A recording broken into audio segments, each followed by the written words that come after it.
Hello everybody, welcome back to my YouTube channel. So guys, in this video I'm gonna be showing you how to fix enable to verify app and internet connection is required to verify the app. So guys, let's get started without wasting any time. So guys, if you are facing the error like this while verifying app, while installing the app, and I'll show you how can you fix this type of error. So first of all, you have to close this page, and after that guys, what you need to do is just simply you have to make sure that you are properly connected with internet. If you are using Wi-Fi instead of mobile data, turn into mobile data and try to check if it's working or not. And if you are using mobile data, turn into Wi-Fi and then check if it's working or not. Okay guys, and if you are using Wi-Fi and want to verify the app, then you have to tap on your Wi-Fi, and after that you have to tap on this icon, scroll it down all the way, then you have to go to configure proxy and make sure that if this is selected on automatic, then go back from here.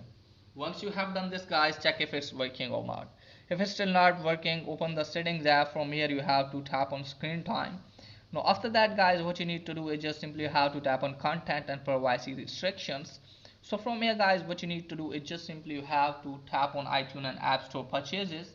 Now here you have to put your screen time passcode. Okay guys, so after putting screen time passcode, you have to select allow apps. Okay guys, and after that check if it's working or not. If it's still not working for you guys, then what you need to do is just simply have to open the settings app. Now from here you have to go to general. From here you have to go to date and time and make sure that you have selected correct time zone. Also make sure that you're not connected with VPN. Okay guys, from here you have to disconnect with VPN and then check if it's working or not.